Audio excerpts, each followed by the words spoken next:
Hola, Lu, ¿qué tal? Bueno, empezando este nuevo año 2026, ¿qué tal qué perspectivas para este nuevo año, no? Hola Alejandro.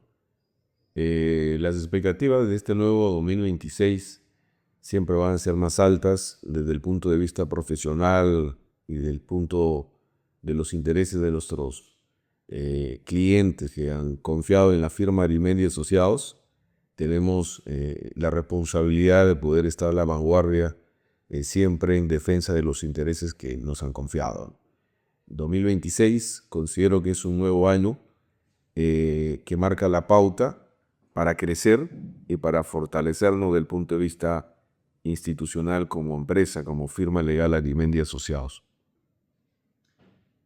Sí, pues consideramos de que este año 2026 nos trae nuevos retos, ¿no? Nuevos desafíos, pero teniendo en cuenta pues un poco las experiencias, ¿no? Ya de los años anteriores y sobre todo este 2025 que ha sido un año de varios casos interesantes y sobre todo de decisiones importantes, ¿no?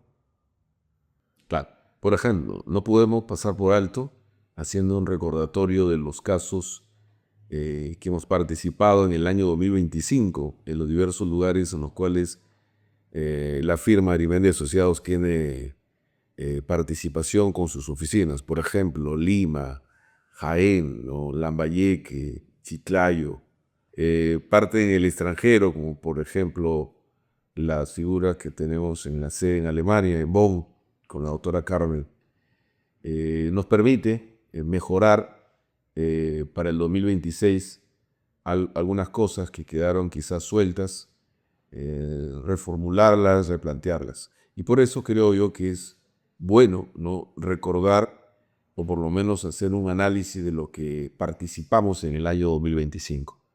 Empecemos. Claro, lo que mencionas es importante porque hace, al- empezó esto más o menos en el año 2023, ¿no?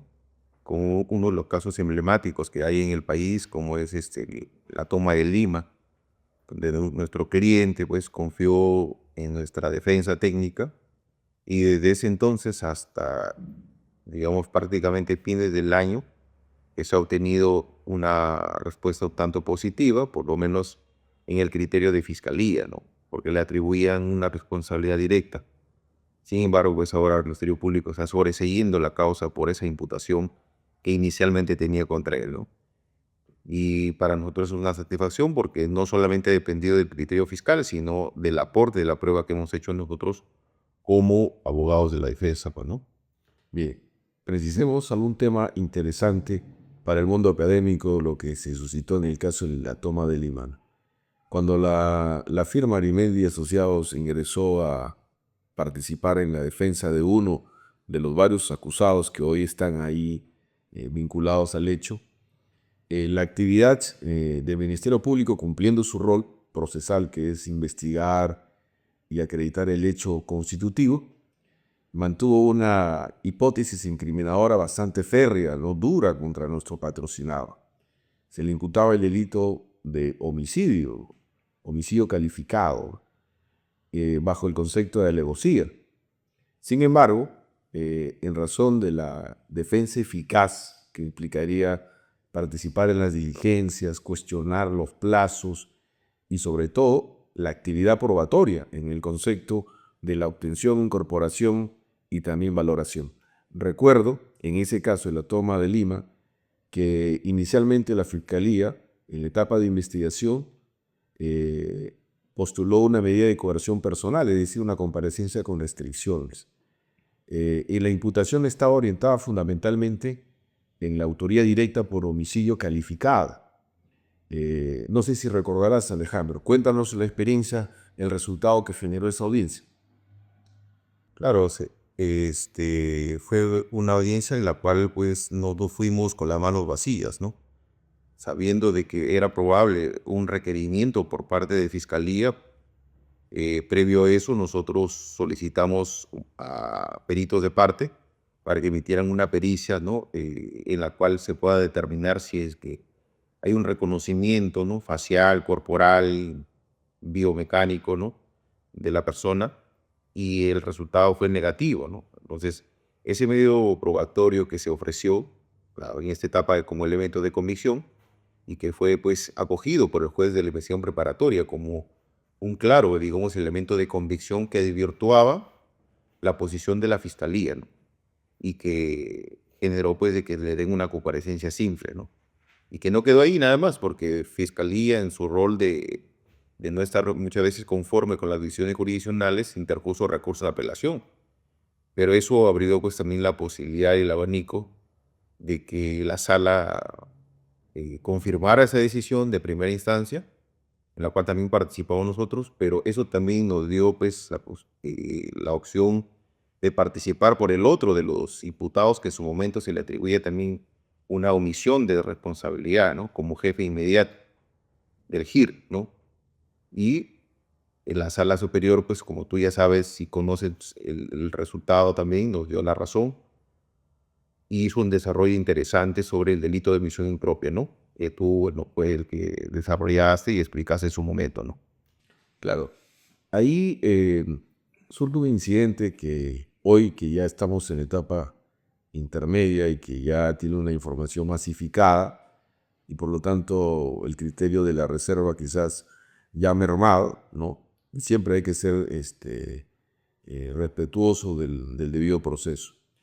De manera general, ¿no? Recuerdo, viene a la mies que después de la audiencia, que se declaró infundada el requerimiento de comparecencia con restricciones a nuestro patrocinado, Ministerio Público, de manera autónoma, independiente del criterio judicial, excluyó la pericia de parte. Recordarás que uno de los argumentos fundamentales en la audiencia caminaba en el sentido que no se podría vincular para efecto de la identificación del autor del hecho. Por eso se presentó una pericia antropomórfica de carácter forense con la finalidad de poder verificar si es que los vídeos que habían sido recabados o obtenidos correspondían al autor o a nuestro patrocinado. El resultado pericial era que era imposible, por las mismas circunstancias como se daba. Sin embargo, el Ministerio Público, como en cierta medida era ajena a sus intereses esa pericia, lo excluyó. Nosotros fuimos, y ahí surge el primer debate para edificar el sistema de análisis en el litigio del derecho penal. ¿Se podría excluir, te pregunto Alejandro, se podría excluir una pericia de parte cuando el Ministerio Público en el proceso penal todavía no ha habilitado una pericia institucional, conforme dice el artículo 177, que primero el Ministerio Público, en su rito procesal, debe nombrar o designar a su perito institucional, y a partir de ahí se le corre traslado para que en el plazo de 5 días la defensa privada pueda presentar su perito de parte. En el caso en concreto se invirtió la situación. El Ministerio Público no tenía una pericia institucional ni tampoco la designación de un perito, al menos en el extremo de la pericia antropomórfica para verificar la identidad de la persona. Sin embargo, nosotros presentamos de mutuo propio, pero el Ministerio Público no aceptó eso y excluyó. Cuéntanos, nos fuimos al Poder Judicial, ¿cuál fue el resultado? Claro, lo que tú mencionas, pues definitivamente nosotros como defensa técnica no estuvimos conformes porque considerábamos de que había una clara vulneración del derecho de defensa y sobre todo al derecho a probar que tenemos como parte involucrada, ¿no? Es decir, como parte de las imputaciones del Ministerio Público también tenemos la posibilidad, la facultad de poder presentar medios de prueba de descargo. Entonces, eso pues fue el criterio acogido por el juzgador, ¿no? Mediante la tutela de derechos. Y además, pues ya también la Corte Suprema de Justicia se ha pronunciado incluso con posterioridad a esta tutela de derechos, de que sí es posible, ¿no? Que la parte imputada pueda presentar medios de prueba como estos, es decir, pericias de parte, sin que necesariamente el Ministerio Público haya, primero, designado un perito y segundo, emitido la pericia correspondiente.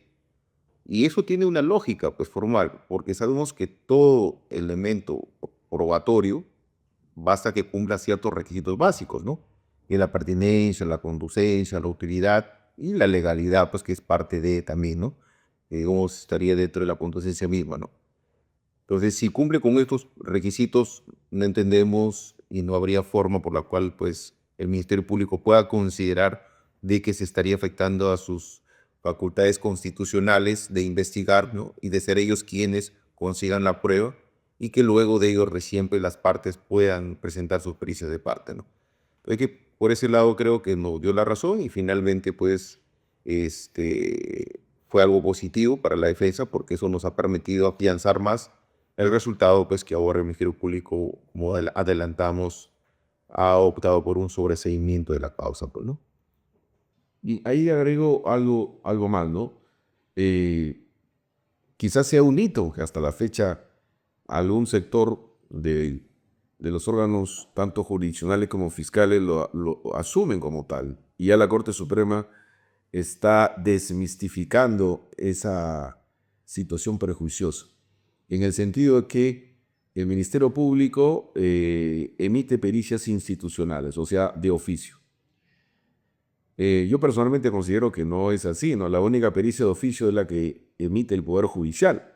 ¿Y esto por qué? Porque en la lógica procesal el Ministerio Público es un sujeto procesal, tan igual como el abogado de la defensa, ya sea de la parte agraviada o de la parte imputada.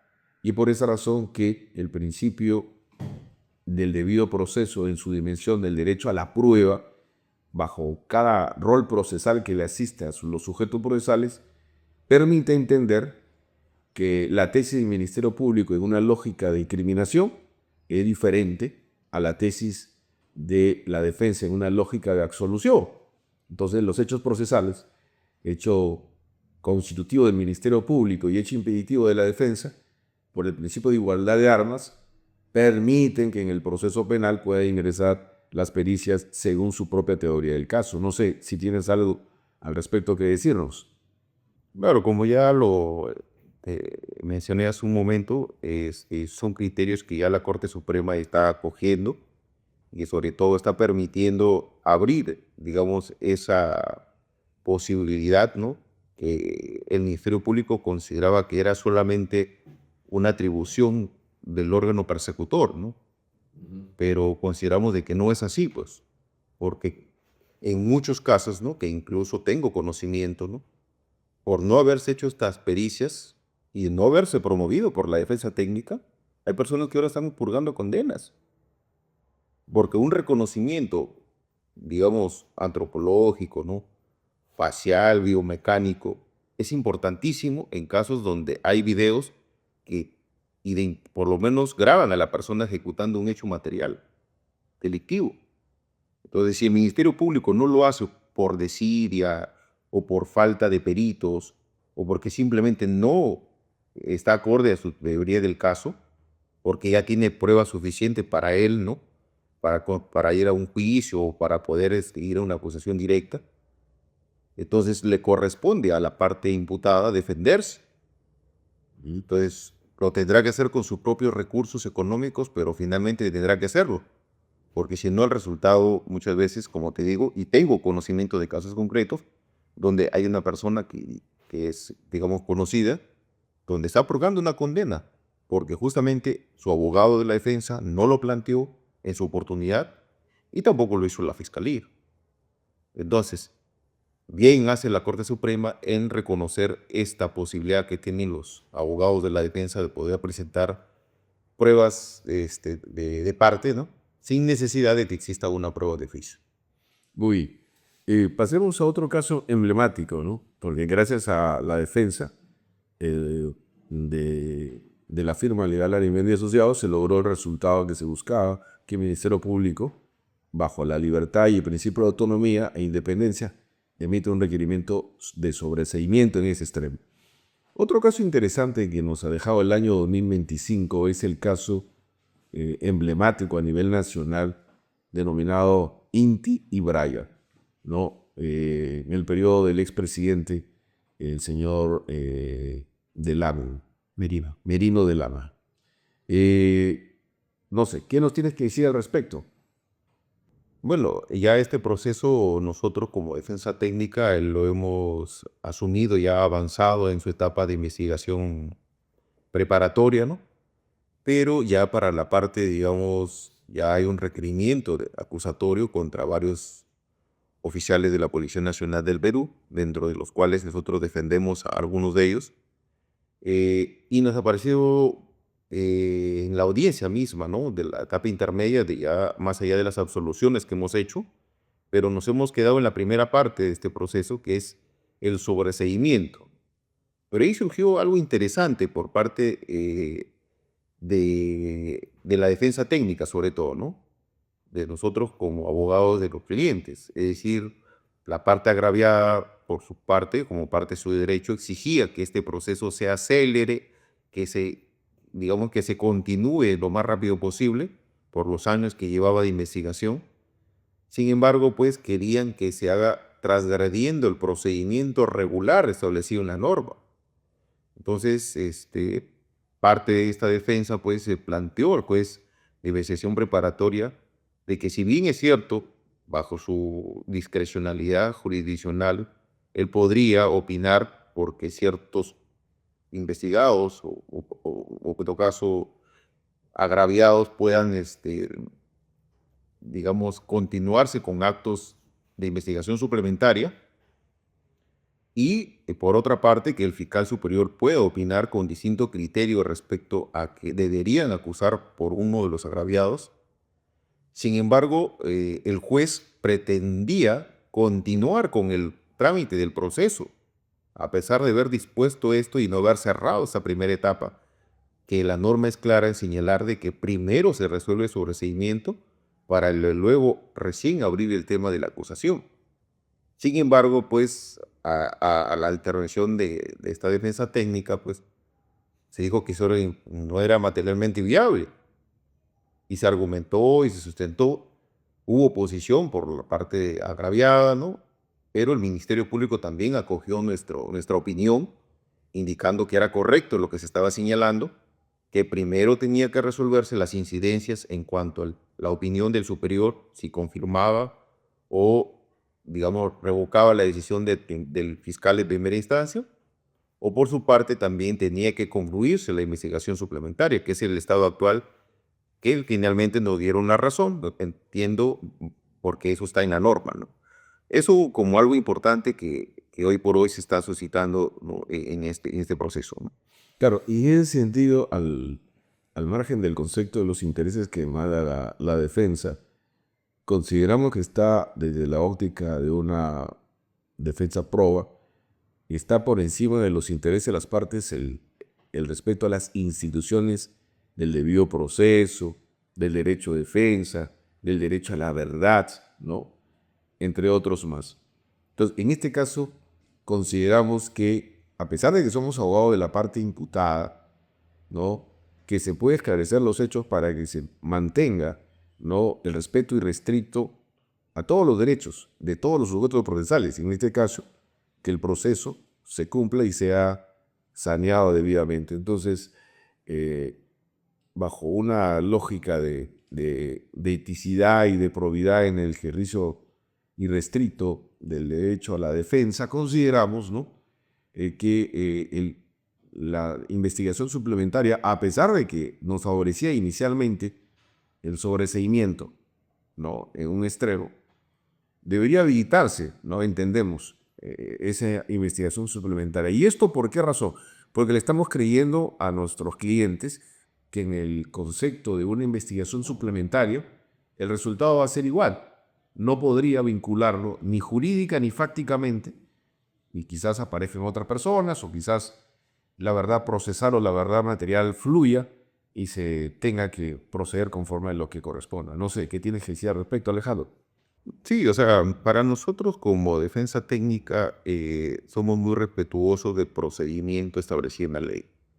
Es decir, lo que buscamos es que esto se aclare, pero que se haga de la manera correcta. Y esa fue la posición de esta defensa técnica como parte de los intereses de nuestro patrocinado, porque fácilmente hubiéramos dejado que continúe para luego plantear una nulidad, pero no es ético, no es correcto, y todas las partes perdemos tiempo, y también el Estado, ¿no?, a través de sus funcionarios. Entonces, si podemos aportar en algo para que el procedimiento se lleve de manera transparente, clara y regular, yo creo que es nuestro deber como abogados también coadyuvar en este tema de la administración de justicia, ¿no? Y eso es lo que podría señalar, ¿no? Y más allá de que nosotros confiamos en la inocencia de nuestros patrocinados, pero ya es oportunidad, eso se verá, pues, ¿no? Más adelante, ¿no? Hay un dicho que se dice al César lo que es del César y al Señor Dios lo que le corresponde. En este caso entendemos que toda esa iniciativa de que se puede investigar surgió de tu persona en médico a un pedido expreso en la audiencia respectiva. Cuéntanos ese incidente, Alejandro. No, no, no, para ser, digamos, sinceros y objetivos con el tema, fue una posición de juzgador. Sin embargo, confundía el tema de que él podía enviar a una investigación suplementaria parte de los agraviados. Por otro lado, podría consultarle al superior su posición. Claro, a eso me refiero, ¿no? O sea, para ordenar el escenario. Claro, entonces, y por otro lado, consideraba que podía seguir continuando con con el control de la acusación cuando todavía no había cerrado lo otro. Entonces se le hizo ver pues que el hecho es uno solo. Finalmente, por más multiplicidad de agraviados que hubieran existido, todos están involucrados en un solo hecho. No se puede avanzar por partes, ¿no? ¿Por qué? Porque finalmente no sabemos cuál va a ser la decisión de superior, cuál va a ser el resultado de la investigación complementaria, pero sí consideramos que incluso ha habido un error por parte del juez, del fiscal superior, al ordenar que un fiscal distinto, ¿no?, emita pronunciamiento por uno de los agraviados en el sentido de una acusación, cuando la norma establece que cuando ya se da este cambio de criterio, todo el caso pasa a ser de conocimiento del nuevo fiscal provincial, no solamente una parte del hecho, porque no se ha desacumulado, y esa desacumulación tendría que ser judicial, cosa que no ha existido en este proceso. Entonces, hay cosas que todavía están, digamos, que entendemos a veces. Lima ha sido el último distrito fiscal que ha ingresado pues, el nuevo Código Procesal Penal, y hay circunstancias que todavía a veces no se manejan adecuadamente, ¿no? Pero, como reitero, pues la defensa técnica también está para coadyuvar y por lo menos brindar opiniones arregladas a lo que establece la norma, pues, ¿no? Muy bien. Alejandro, otro en la línea de los casos emblemáticos o de casos de interés a nivel nacional. Recordarás que como parte de la firma también estamos defendiendo a personas que están vinculadas con ciertos niveles de altos funcionarios, ¿no? Me refiero a una de las autoridades de mayor, en su momento oportuno, de mayor jerarquía en la Policía Nacional del Perú. Es un funcionario, ¿no? Es un funcionario vinculado al rubro de la función que le permite exponer su actividad y sujeto a una cierta crítica. Recordará que en este caso, una persona determinada, no vamos a reservar su nombre, bajo el ejercicio, entre comillas, del derecho a la información y el derecho a la expresión o de libre pensamiento, utilizando las redes sociales, comenzó a emitir opiniones un tanto personalizadas que caminaban por un lado diferente al ejercicio de la función pública. Y ya estaba básicamente orientándose al tema personal. Pregunto, ¿el derecho a la información o a la libre expresión es un derecho absoluto que te permite, sobre pretexto de ejercer una opinión, criticar y ofender el honor, la dignidad o la buena reputación de las personas? No sé. Infórmanos, Alejandro, coméntanos tu opinión sobre ese caso en el cual también hemos participado. Claro, o sea, las personas o los ciudadanos, ¿no?, y algunos periodistas o pseudo periodistas también, ¿no?, creen que por el derecho a la libertad de expresión y de información en algunos casos pueden mancillar, ¿no?, el buen honor, la reputación, el buen nombre de las personas. Y la Corte Suprema también ya ha establecido pautas, ¿no?, a tener en cuenta sobre la información que se debe dar, ¿no? Y sentencias también emblemáticas que en su momento ya ha emitido, ¿no?, donde ha establecido claramente pues que siempre hay que corroborar la fuente de la información en algunos casos, ¿no? Pero en otros también ha establecido de que la noticia se debe dar dentro del nivel de información, sin agregar adjetivos o circunstancias que puedan dañar el buen nombre o la reputación de la persona. Porque si bien es cierto, el funcionario público, como tú lo señalas, ¿no?, está expuesto a la crítica, y que es lo correcto, porque finalmente el ciudadano también tiene derecho a expresarse frente a sus autoridades, pero eso tiene que hacerse de manera, pues, respetuosa, o en su defecto también, pues, señalar claramente el sentido de su opinión, pero sin mancillar el honor de la persona, ¿no? Y eso tener en cuenta, porque justamente este caso que estamos comentando surge de las redes sociales.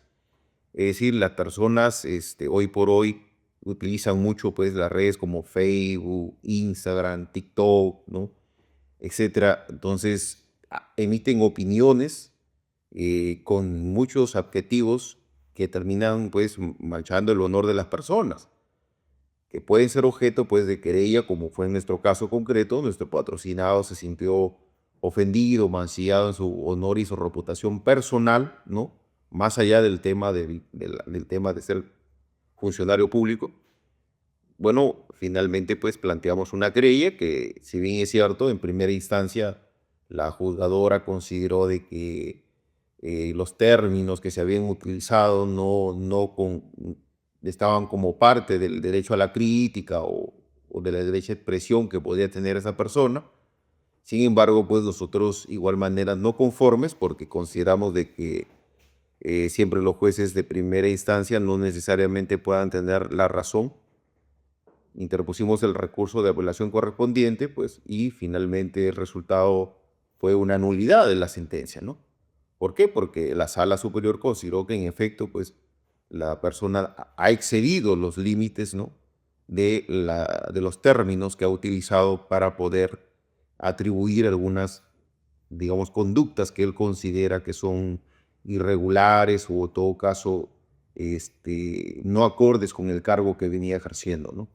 Entonces, por ese lado, creo que también hemos tenido un resultado positivo, que finalmente va a iniciarse un nuevo juicio, pero ya, pues, con ciertas pautas que está ordenando la Sala Superior a tener en cuenta, ¿no? Muy bien. Y pasamos a otra temática. Nosotros ahora, en el ejercicio de la defensa,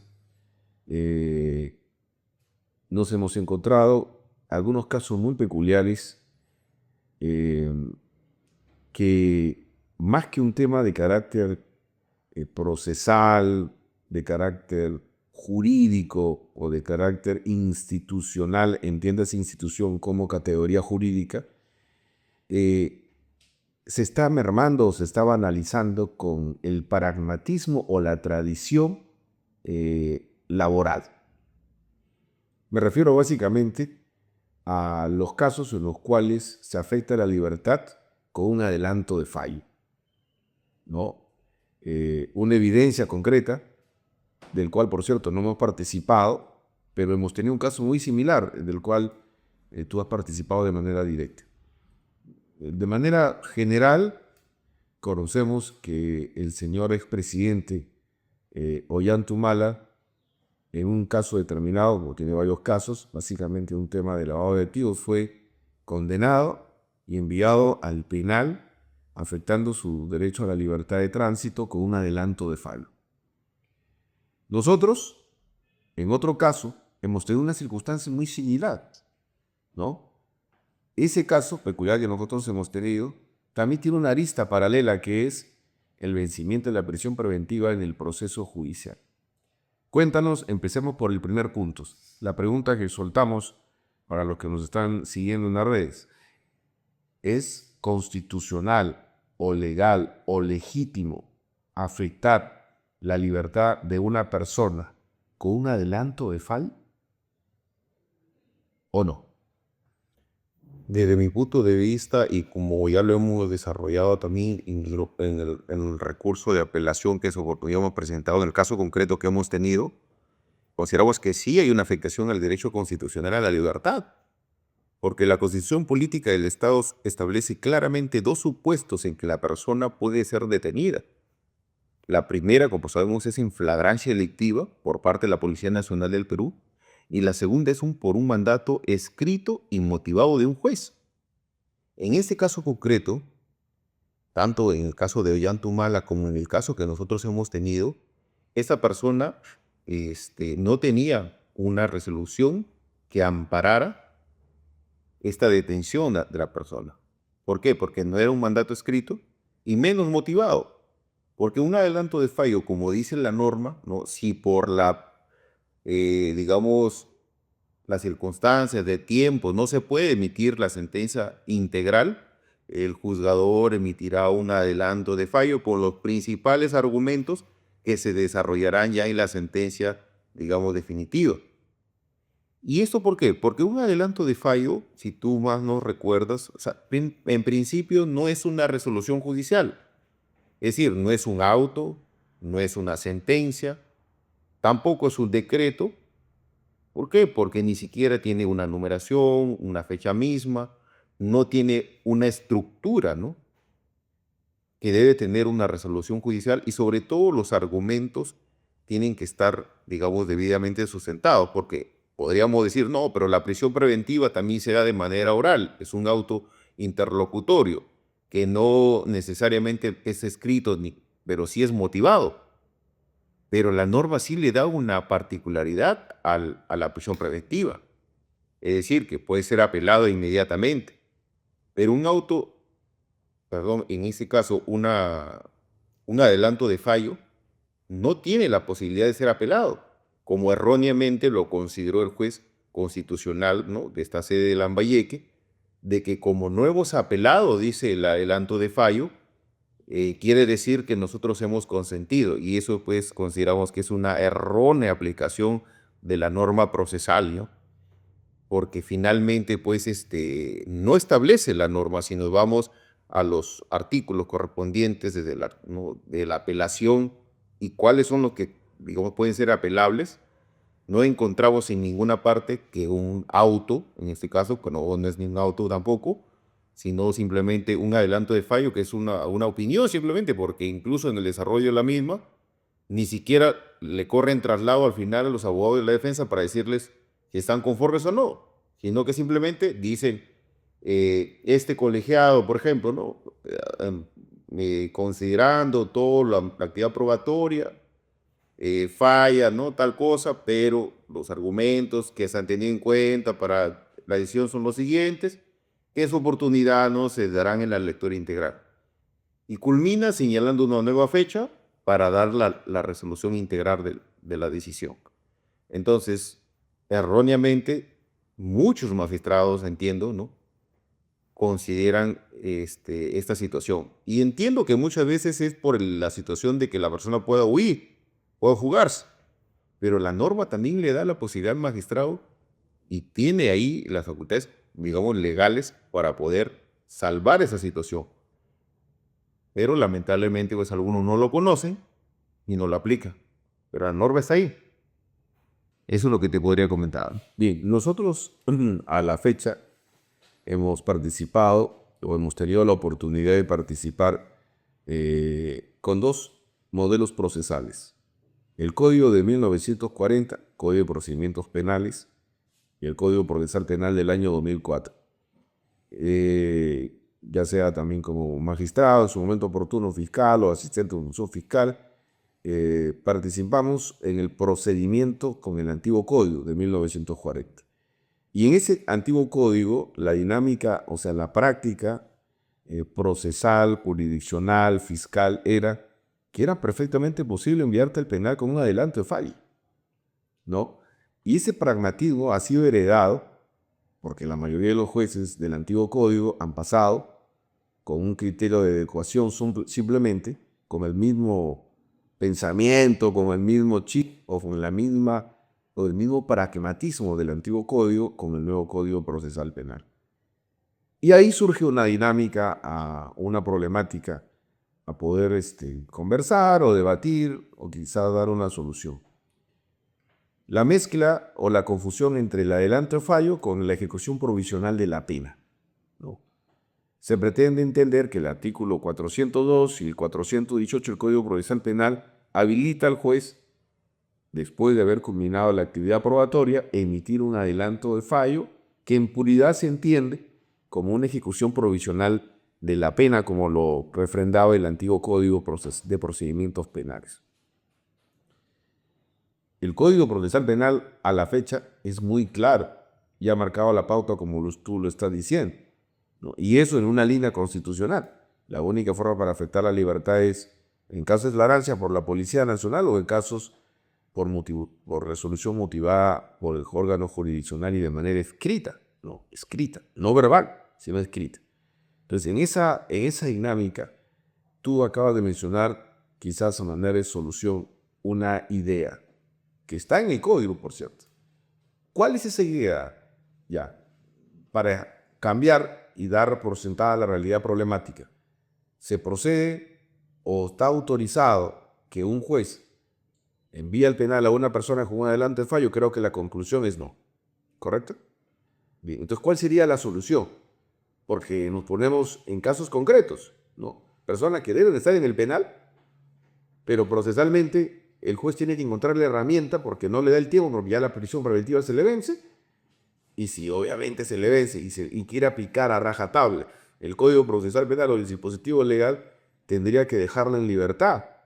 Y lo que pretende la justicia en este caso es la aprehensión o que responda, ¿no?, por un hecho que ha cometido, no va a alcanzar esa finalidad porque se va a fugar.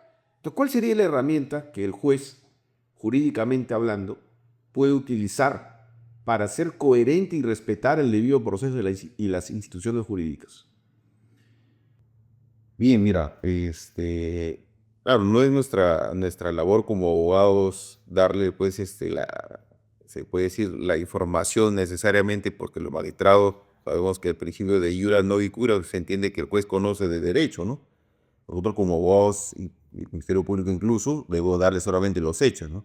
Pero sí es cierto, la norma procesal y por la práctica también, porque, digamos, yo en su oportunidad también como magistrado también, ¿no? Sabes que he tenido muchos casos de tráfico ilícito de drogas, donde las prisiones preventivas son constantes. Y justamente el riesgo de vencimiento de prisiones preventivas siempre ha estado latentes, porque siempre se llegaba al límite, ¿no? Pero los jueces de aquel entonces, si hablamos de magistrados que ahora son jueces superiores, pues, ¿no? Gente que su oportunidad, pues, ha ejercido adecuadamente el nuevo Código Procesal Penal cuando recién inició, aplicaban la prisión preventiva. Es decir, la norma procesal establece ya una vez teniendo en cuenta, ¿no?, incluso estos argumentos como un adelante fallo y que considera que la persona podría evadir la acción de la justicia, podría disponer una prisión preventiva sin necesidad, pues, de dar un adelanto de fallo y detener a una persona, digamos, de manera irregular, ¿no? Pues sí está previsto en el código, ¿no?, este tema de la prisión preventiva en esta instancia de juicio oral por parte del juzgador que va a emitir en su momento una sentencia condenatoria, ¿no? ¿Por qué? Porque no nos olvidemos que es una medida cautelar. Y como es una medida cautelar, lo que busca es justamente eso, evitar que la persona pueda o fugarse, ¿no?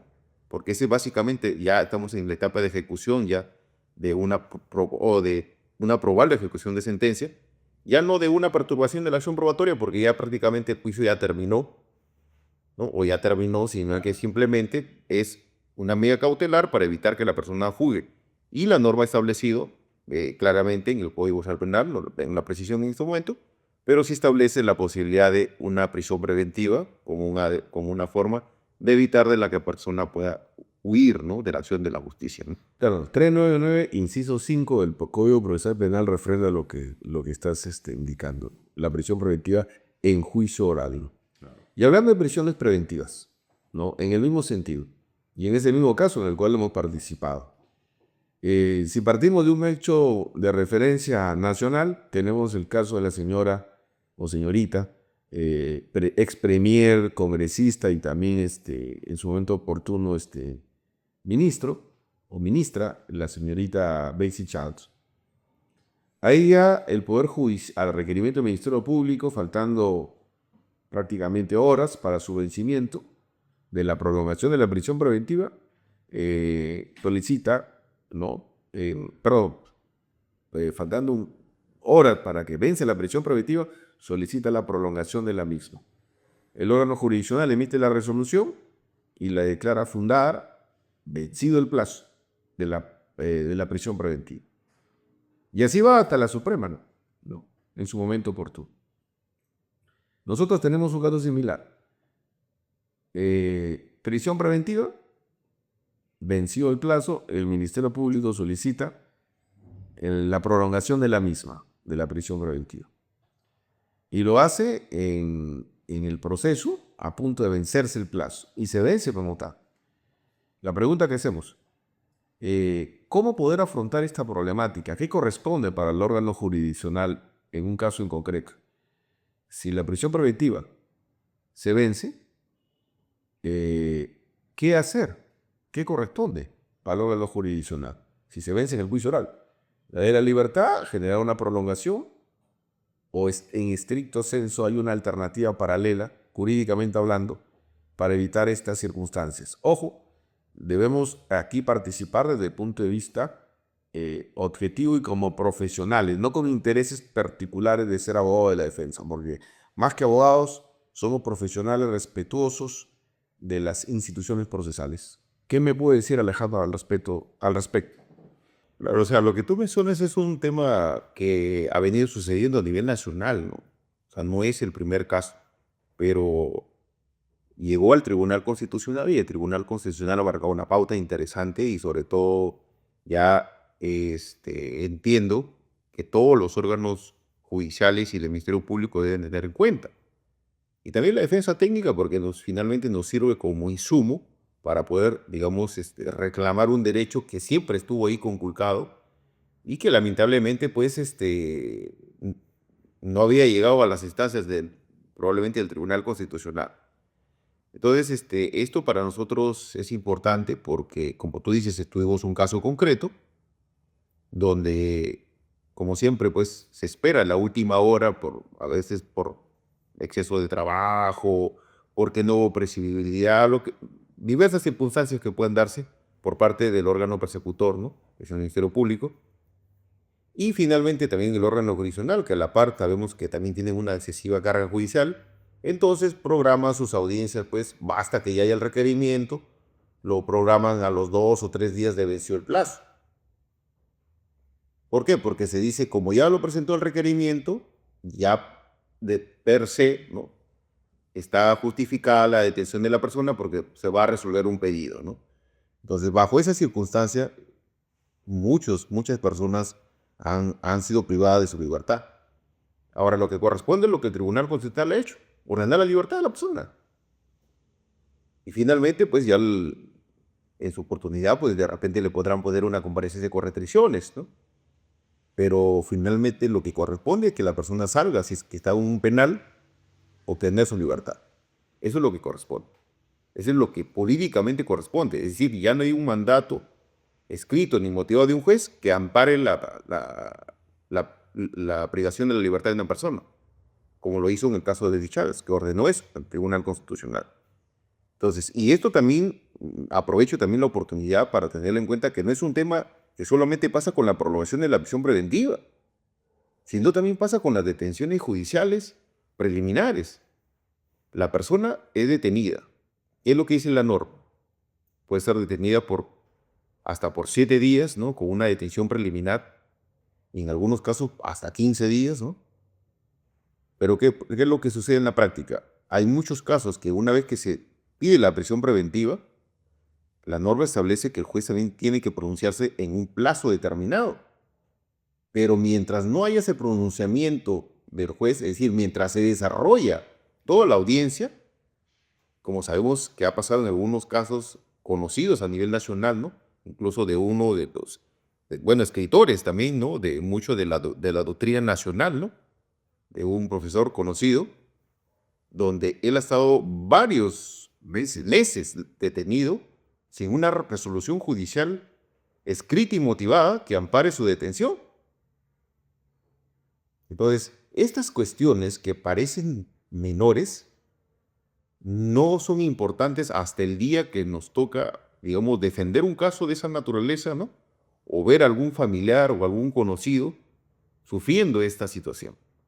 Entonces, yo creo que son cuestiones que, si bien se ha perdido, lo estamos tratando de manera general, pero deben corregirse en el sistema de administración de justicia, porque se viene vulnerando, afectando derechos constitucionales, más allá de que la persona puede ser culpable o no. Eso no está en discusión. Como nosotros que hemos venido defendiendo ferramente este caso concreto que hemos tenido similar, ¿no? Nosotros, más allá de la responsabilidad que se le quisiera poder atribuir, nosotros defendemos derechos constitucionales que están afectados y que dentro de ellos es el derecho, pues en este caso, a no ser privado de la libertad, que en un mandato escrito y motivado de un juez, ¿no? Ya, y en ese mismo sentido, Alejandro, el cómputo del plazo. En el mundo real se asume, al menos en los juzgados o en SEJU y fiscal, que no se ha escrito mucho desde cuándo se empieza el cómputo del plazo de la detención, ya sea preliminar o de la prisión preventiva, incluso de la prolongación de la misma. No se sabe si, por ejemplo, el cómputo lo hacen por días, lo hacen por horas, para efecto de medirlo. Por ejemplo, en la resolución judicial dice, se vence el 5 de enero del año 2025. Pero el 5 de enero tiene 24 horas y tiene 3 secciones, día, tarde o noche. ¿Qué pasaría si ese mismo día que nos ha pasado, que es en este caso, que estamos comentando, ese mismo día, el 5 de enero del 2025, es una referencia, se instala la audiencia de juzgamiento y están en las sesiones que se suelen dar en juzgamiento? Entonces, ¿cómo podemos nosotros verificar y bajo qué criterio se asumiría que en ese día, en una determinada hora, porque se tiene que asumir que debe existir una hora, no puede ser indeterminada, se venció la prisión preventiva? ¿No? De eso muy poco se ve en el mundo real, ¿no?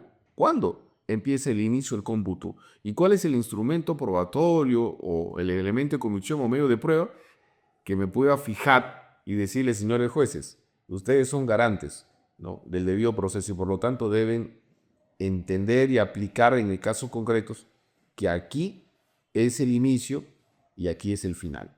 No sé, ¿qué tienes que decirnos al respecto? Sobre la pregunta y sobre la cuestión de la aplicación correcta de la norma desde mi perspectiva, ¿no? Y por la experiencia profesional que he tenido en diversos casos también y que se ha hecho una aplicación judicial correcta. Es decir, la persona está detenida en una hora, en un minuto y en una fecha determinada. No es que el día, si bien es cierto que tiene 24 horas, pero también tiene horas, minutos y segundos. Y justamente, pues, cuando estamos hablando de detención en flagrancia delictiva o por mandato judicial, es decir, una orden de detención preliminar, la persona, desde el momento que se le gira la papeleta de detención por parte de la policía, desde ese momento comienza a correr el plazo de la detención de la persona.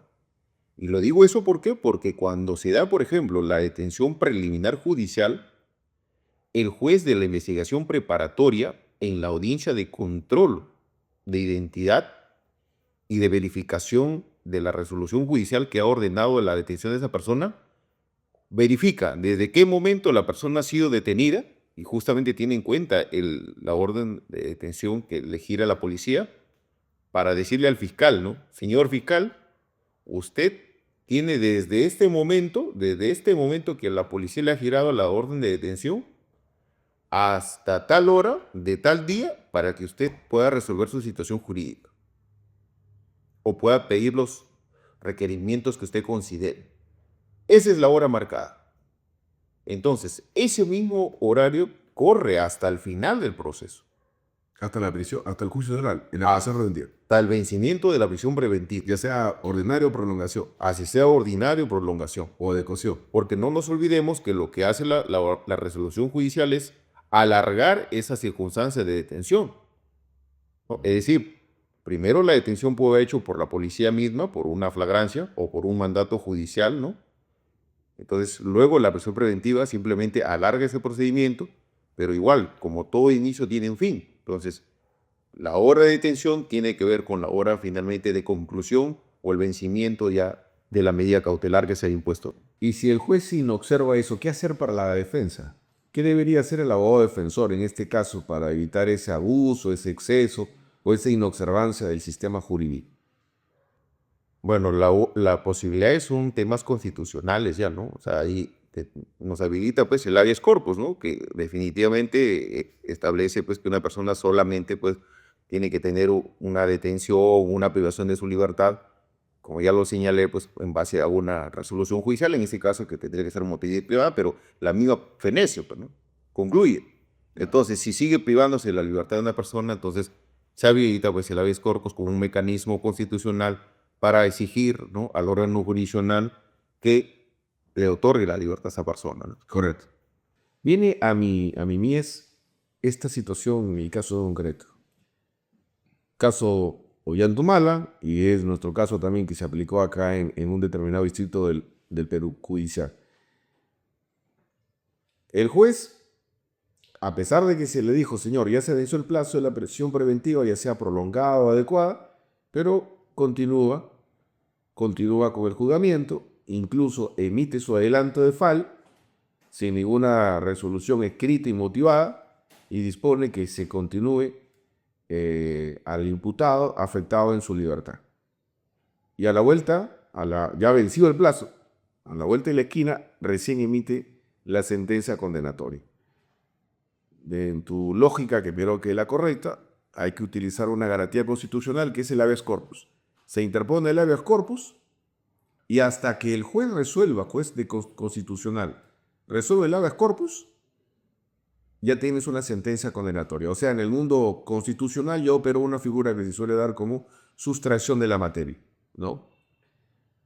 Si hacemos un análisis práctico de costo-beneficio, quizás un abogado que nos puede estar siguiendo, escuchando, diría, ¿qué sentido tiene entonces finalmente si ya no vas a recuperar la libertad de tu cliente? Porque finalmente hasta que el juez constitucional con la cara, etcétera, etcétera, ya resuelva, incluso hasta resuelve mal, porque dice, no, sí, ahí se está dando un adelanto, perdón, una ejecución provisional de la pena, ¿no? Y no es un adelanto de fabilidad válido que aplique esa lógica del juez penal.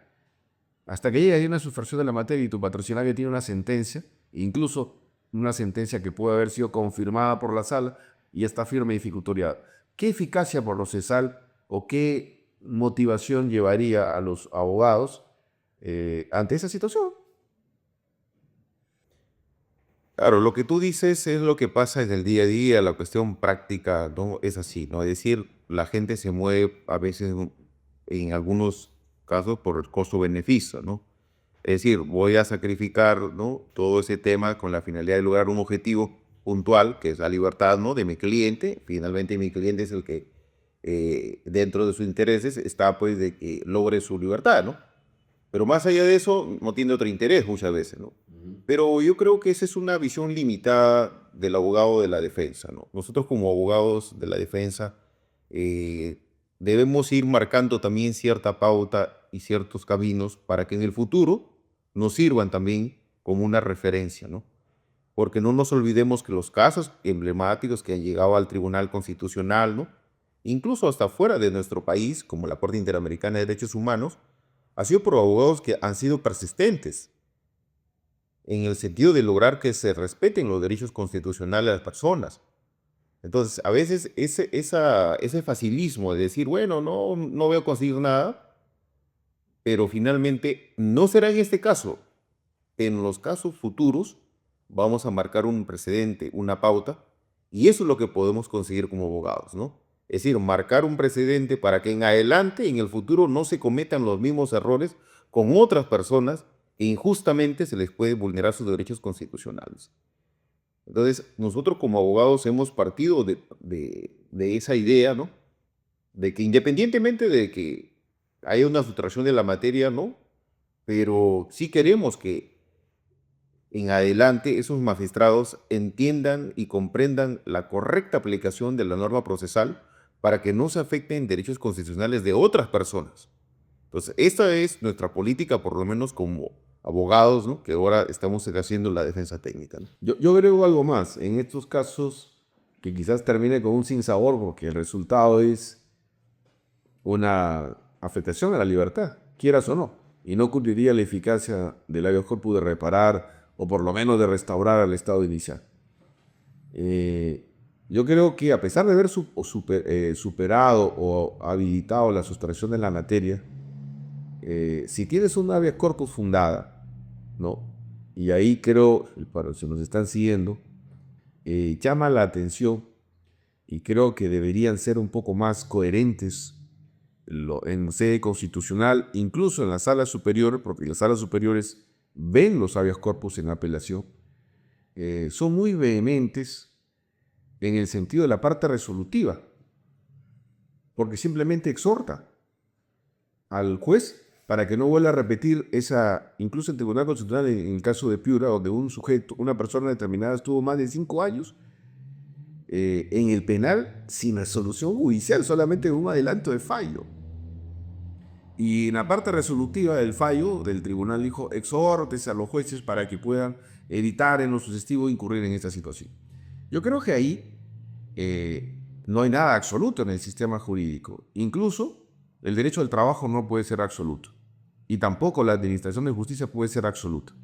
Creo que en este caso, esta es una falta muy grave que debe ser conocida por los órganos paralelos a la administración de justicia, como son los órganos de control. La Autoridad Nacional de Control, ¿no? Lo que anteriormente se conocía como la ODEM o la OJMA, para que pueda conocer en su momento oportuno estas incidencias defectuosas que se están habilitando en los órganos jurisdiccionales, incluso en el Ministerio Público, si fuera el caso, ¿no? Porque también tenemos autoridades, la Autoridad de Control Nacional, ¿no? Que permite analizar o verificar en su momento oportuno la ratificación, o incluso en un momento determinado, ¿no? Estando vigente su plazo, se puede sancionar, ¿no? En estos casos. Y ahí yo he escuchado, como tú sabrás, estoy siempre en el tema de la docencia, del mundo académico, he escuchado en diversos lugares donde voy el gemir o el deseo de los abogados de que eso no solamente quede como una sanción, sino que también se llegue a una criminalización por parte del órgano de los jueces o de los fiscales, criminalización penal, ¿no? Con tipo penal, ya sea prevaricato, abuso de autoridad, que bueno, que creo podría estar trabajándose, y además que afecten, ¿no? El pecunio del órgano jurisdiccional, del Poder Judicial o del Ministerio Público. No sé, ¿qué tienes que decirnos al respecto?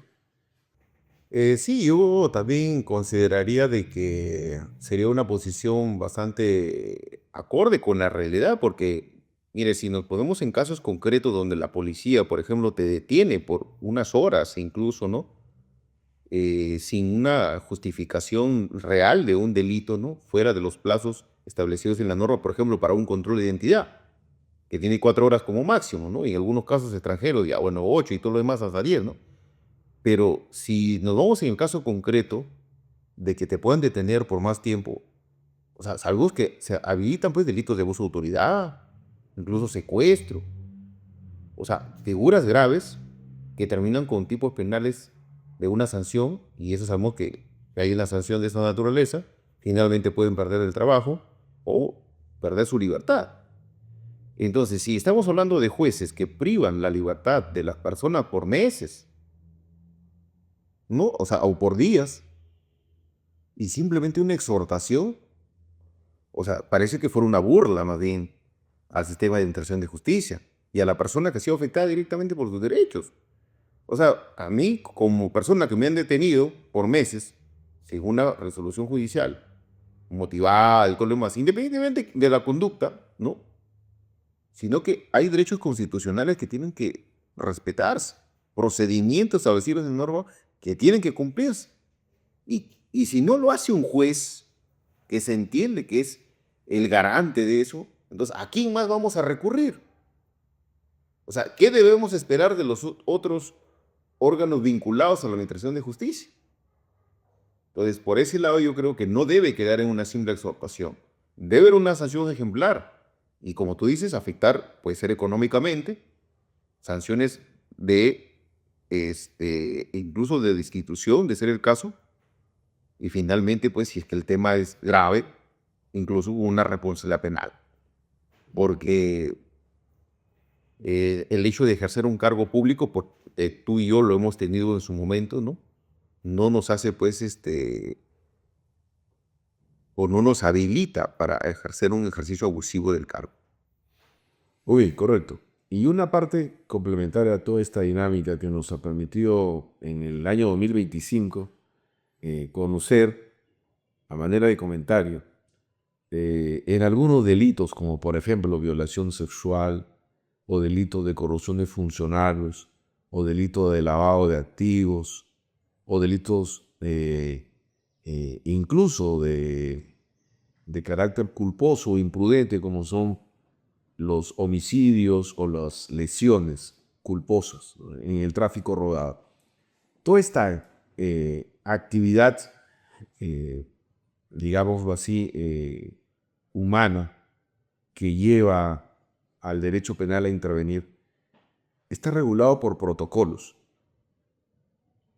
¿No? Las actuaciones de los servidores o de los funcionarios del Estado, fiscales, policías, jueces, etcétera, por el mismo sistema judicial, por el mismo sistema legislativo, se han aprobado protocolos. En el tema de las escuchas telefónicas hay protocolos. En el tema de la declaración de las menores en violación sexual, hay guías y hay protocolos. En el tema de la mala praxis, ¿no?, hay guías, protocolos. Entonces, hay una retahíla, incluso con esta nueva figura de la que se ingresó de la detención preliminar judicial, hay un protocolo para poder, como allanamiento, desarrajes, incautaciones, hay un protocolo a seguir. En el mundo práctico, tú has sido fiscal, mi persona lo ha sido, no siempre se respeta esos protocolos. Hoy que estamos en la defensa, verificamos que no siempre se mantienen esos protocolos. ¿Qué nos puedes decir tú al respecto, a manera de consejo, de comentario, de opinión, con relación a estas figuras? Claro, yo considero de que si el Ministerio Público ha invertido, ¿no?, tiempo y dinero y también profesionales para crear estas guías que son importantes, ¿no?, para establecer algunos lineamientos de cómo se debe dar cumplimiento, sobre todo las normas procesales, que son las que finalmente tienen esa aplicación, ¿no? Debe permanentemente capacitar a su personal fiscal o en su defecto, pues notificarle, ¿no?, una vez asumido el cargo que puedan tener, porque no sabemos siempre de que hay gente que ingresa digamos, de la defensa libre o abogados que recién salen de la universidad o que han estado haciendo otras actividades y muchas veces postulan al Ministerio Público, por ejemplo, como fiscales, ¿no? Y no conocen lo que ha pasado antes de ellos. O sea, no saben que en el 2016, 2017, 2018, 2010, 2012 o 15, 18, 17, 18, o sea, el Ministerio Público, ante la necesidad, ¿no?, de poder uniformizar criterios, ha ido creando estas guías prácticas o lineamientos para el ejercicio adecuado, ¿no?, de los procedimientos en las diferentes circunstancias, como lo has mencionado. Entonces yo creo que por ahí va un poco la labor también del Ministerio Público, de hacerle conocer a sus fiscales, oye, existe esto, ¿no? Por si acaso, tenlo en cuenta, ¿no? ¿Por qué? Porque lamentablemente pues el conocimiento siempre es difuso, ¿no? Y sobre todo la información. Entonces es bueno que eso se agrupe, se haga conocer, ¿no?, para que finalmente pues haya una mejor administración de justicia y sobre todo los representantes del Ministerio Público puedan actuar de manera más adecuada y no terminen cayéndose los casos al final, ¿no? Porque como ciudadanos también, ¿no?, nosotros no queremos pues que las personas que finalmente son responsables de un hecho delictivo, corresponde que el Estado también les imponga una pena, pero que se haga con los procedimientos establecidos, ¿no? Eso es lo que nosotros como abogados siempre, digamos, buscamos o que finalmente a lo que acudimos siempre, ¿no? Es decir, condena a una persona, pero hazlo conforme a la ley, conforme a la Constitución, respete el debido proceso. Y si eso está regulado, ya está previsto, ya ha sido desarrollado, simplemente ese insumo se debe compartir con los fiscales, bueno, algunos nuevos, algunos también ya de ciertos años, pero que a veces olvidan, ¿no?, el tema de la aplicación de estos instrumentos, ¿no? Alejandro, en el caso que se inaplique por desconocimiento o por conocimiento y no lo quieren aplicar por parte de los jueces y fiscales, estas guías, estos protocolos, ¿qué trae como consecuencia? en el proceso, en el caso específico. Nulidades, exclusión de actividad probatoria, prueba ilícita, prueba irregular. ¿Qué podríamos nosotros, o habilita la tutela de derechos? ¿Qué podríamos hacer en estos casos? Claro, como tú lo mencionas, básicamente lo que se está violando es un procedimiento, ¿no? Y si son procedimientos, podríamos ir o porque es una prueba irregular o porque es una prueba ilícita, ¿no? Entonces, dependiendo de eso, nosotros vamos a plantear o una tutela de derechos para excluir medio de prueba, o finalmente, pues, que el órgano jurisdiccional también ordene los procedimientos establecidos, ¿no? Entonces, sabemos que la tutela de derechos va a excluir mayormente prueba ilícita, ¿no? Aquella que se ha obtenido vulnerando derechos establecidos en el artículo 71, básicamente, del Código Procesal Penal. Entonces, si no se ha respetado eso, hay la posibilidad de que esa prueba se excluya, ¿no? En los demás casos, probablemente se puedan convalidar, ¿no? Pero siempre y cuando pues, sea posible la convalidación del acto de investigación o lo que se haya, digamos, desarrollado por parte del órgano jurisdiccional o persecutor del delito. Bien, en estos casos anunciamos a nuestros seguidores que en nuestra página, Arimendi y Asociados, que es una página de la empresa, tenemos una carpeta o una pestaña donde aparece una temática respecto a la recolección de las guías, ¿no? De la guía de los protocolos. Si está interesado, puede visitarnos, ¿no? Ahí sale en interno nuestra página y puedes ubicar básicamente y descargar las guías según cada figura típica.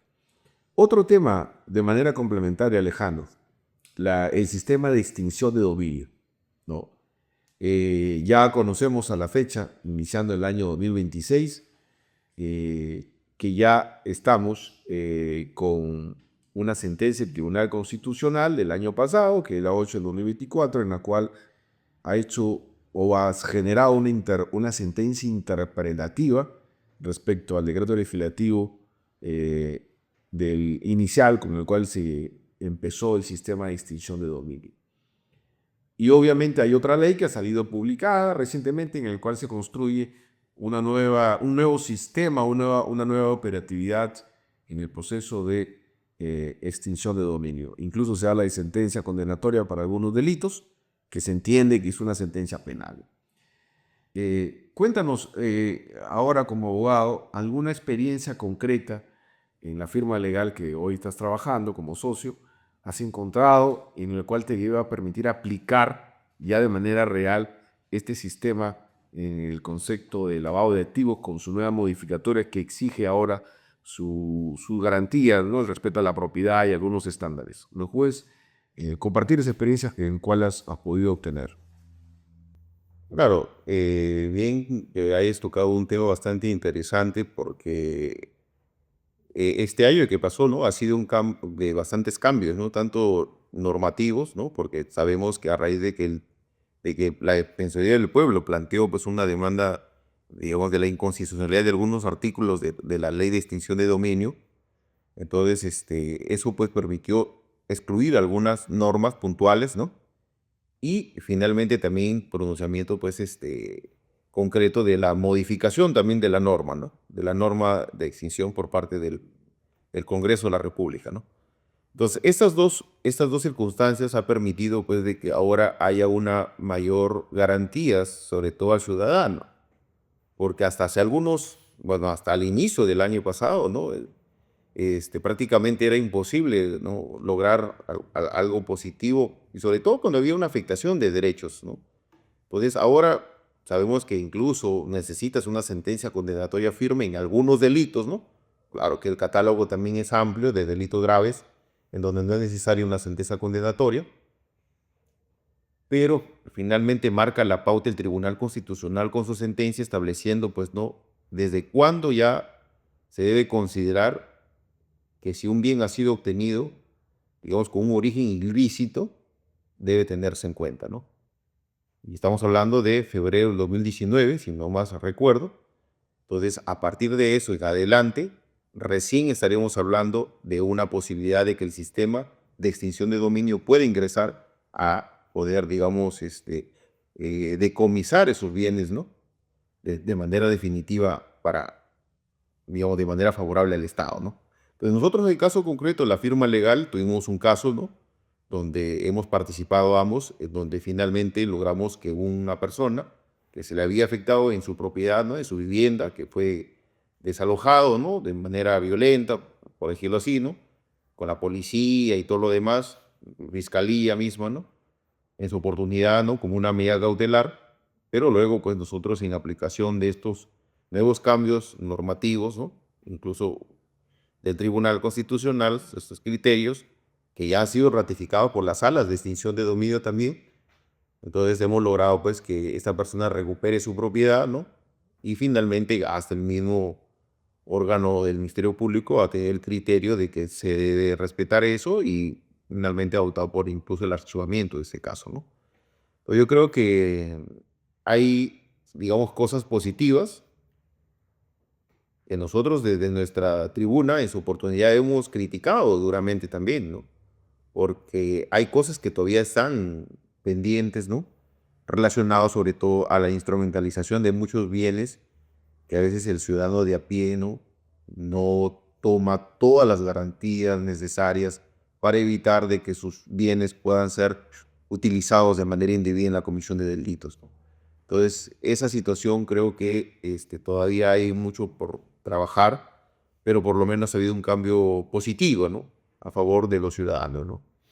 Entonces, ya hemos logrado la aplicación concreta de esta sentencia del Tribunal Constitucional del 8 de 2024 para recuperar la propiedad de una persona X que estaba afectada por parte del sistema de extinción de dominio. Finalmente, Alejandro, para culminar, estamos empezando el año 2026. Tú, como integrante y socio de la firma legal Arizmendi Asociados, ¿cuáles son tus aspiraciones, tus proyectos, tus anhelos como profesional que estás, digamos, delimitando o con expectativa que se pueda concretar en este 2026? Bueno, como soy parte integrante de esta firma legal, ¿no? Y ya hemos venido trabajando durante estos tiempos y hemos venido demostrando, y sobre todo nuestros clientes que nos conocen, ¿no? El compromiso, la responsabilidad, ¿no? Y sobre todo, pues, un trabajo bastante, ¿no? Profesional y técnico, sobre todo. Y en la perspectiva de este año 2026, también invitamos a todos nuestros seguidores y a todas las personas que puedan tener algún problema, digamos, de naturaleza penal, ¿no? De cualquier tipo de delitos que podrían surgir, para que puedan, digamos, acudir a nuestra firma legal, bien sea por una consulta o bien porque finalmente quiere que nosotros asumamos sus casos, ¿no? Y van a encontrar en nosotros personas, pues, que tienen experiencia, porque ya por los años que tenemos, ya más de 17 años ejerciendo, pues, como abogados en materia penal y procesal penal, pues, ¿no? Y el ejercicio diario de estas labores.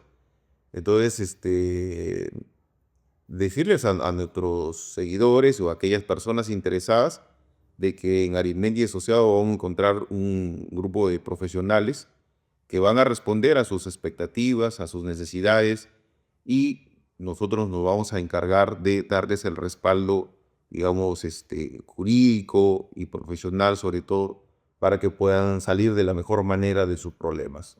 Bien, como proyectos concretos, también mi persona, socio de la firma, te podríamos presentar a la comunidad jurídica y a nuestros seguidores que estamos ahorita formando.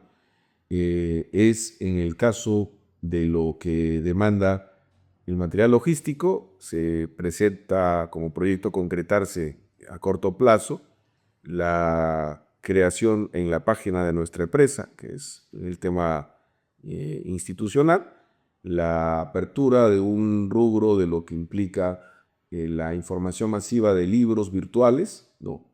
Para efecto de masificar el conocimiento, ¿no?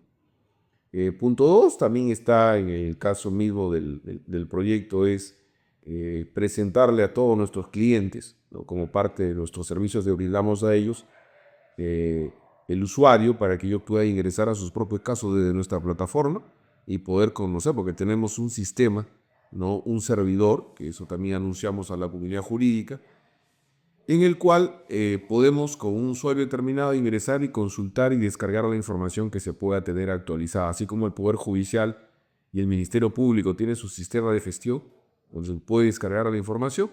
Así también nosotros tenemos un servidor que conecta todas nuestras sedes que tienen a nivel nacional, lo que tenemos, ¿no? En Lima, en Chiclayo, en Jaén, ¿no? Y las zonas aledañas que pertenecen al departamento donde estamos ubicados.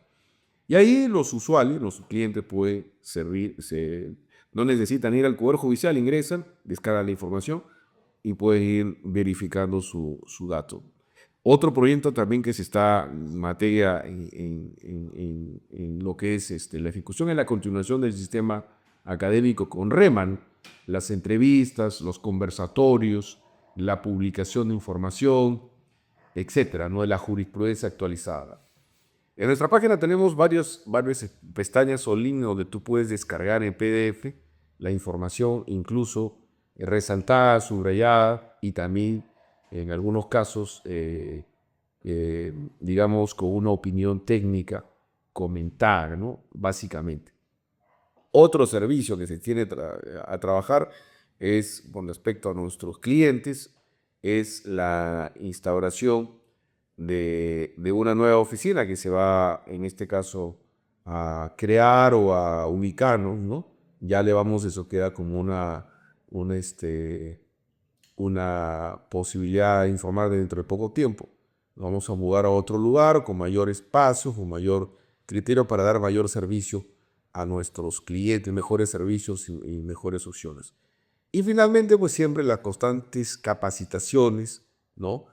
Clases en vivo, que también tenemos un programa que parte a IRO, donde se van a ir trabajando, conversatorios, entre otros, ¿no? Aquí ya se van a ir informando y se van a ir comunicando en nuestras redes sociales, ¿no?